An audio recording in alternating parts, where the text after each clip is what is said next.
Maka jangan pernah membawa sesuatu yang haram, dibawa ke rumah, apalagi dikonsumsi anggota keluarga. Karena itu pasti akan merusak dan berpengaruh kepada karakter. Karena masuknya ke sini. Itu pasti itu, pasti. Pernah ada riset begini, ini saya langsung lakukan. Saya baru pulang dari Tripoli, mengajar di satu tempat di Bekasi. Kemudian tiba-tiba ada anak yang tidak biasa. Ini menarik ini. Anaknya unik sekali. Tapi ibunya solehah. Rajin, bapaknya soleh. Bapaknya soleh, ibunya soleh. Jadi rajin ke majelis ilmu dan anaknya unik. Nah, kadar Allah alhamdulillah bertahan dengan kami itu sampai selesai belajar. Ibunya tiba-tiba datang. Alhamdulillah Ustaz katanya. Anak saya bisa bertahan. Emang kenapa Bu? Tidak pernah dia bisa bertahan di satu tempat. Baik di pengajian apalagi di sekolah. Kecuali setelah 5 menit gurunya akan datang mengantarkan ia kepada saya. Mohon dibawa pulang. Karena kami tak sanggup mengajarinya lagi. Nah tanpa saya tanya ibunya cerita. Ustadz izin konsultasi. Sebetulnya ini saya adopsi. Karena dulu kami mencoba menyelamatkan. Saya bekerja sama dengan kawan saya yang public figure juga perempuan.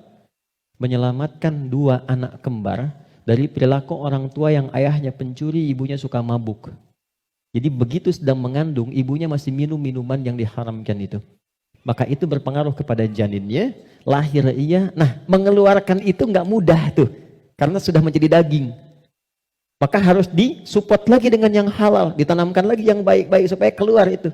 Nanti ada tahap yang ringan, tahap yang menengah, tahap yang paling susah. Tapi itu semua ada caranya untuk mengembalikan. Yang ingin saya gambarkan adalah, hati-hati kita ilmiah sekali hari ini.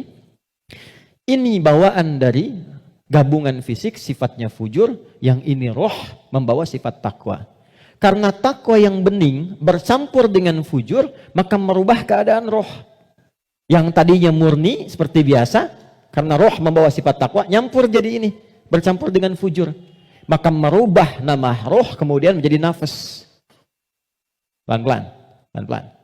Kalau roh saja yang dibawa sifat takwa, udah pasti baik tuh. Tapi karena dia bercampur dengan ini, yang bahannya banyak tuh, ya, dan sifat fujur, maka berubah nanti dari sifat yang takwa ini bercampur dengan fujur, merubah nama roh saat masuk ke dalam tubuh, berubah menjadi nafas. Dari sini diserap ke dalam bahasa Indonesia menjadi nafas. Ya, maka dikatakan seseorang bisa bernafas ketika rohnya masuk. Tapi dalam keterangan Al-Quran bukan cuma bisa nafas, di situ akan tergabung takwa, potensi yang dibawa oleh roh sebagai sumber kebaikan.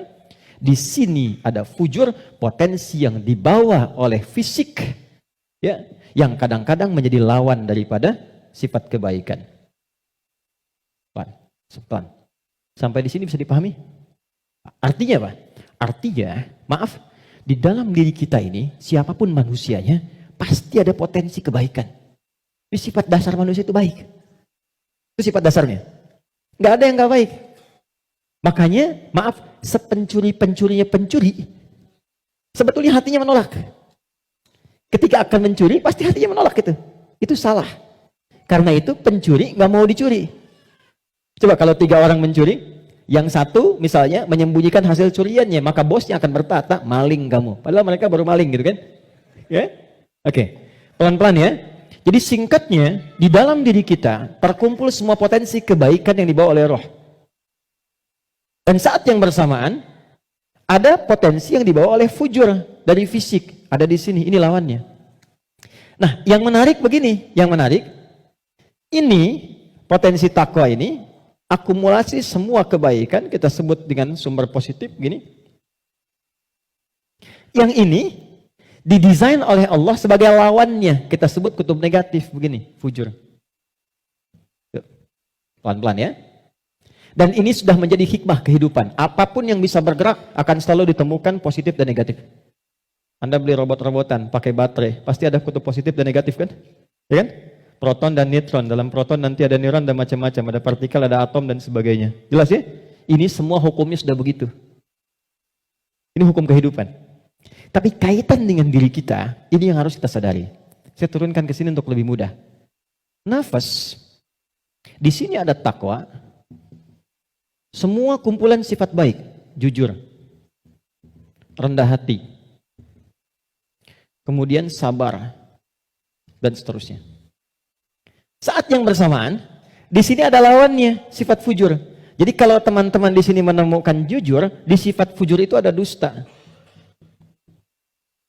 Kalau di sini ada rendah hati, di sini ada sombong. Kalau di sini ada sabar, di sini ada sifat amarah yang berlebihan, pemarah. Nah, kita mesti menyadari setiap manusia itu punya potensi jujur, tapi saat yang bersamaan punya potensi dusta. Dia punya potensi rendah hati, tapi saat yang bersamaan dia bisa sombong.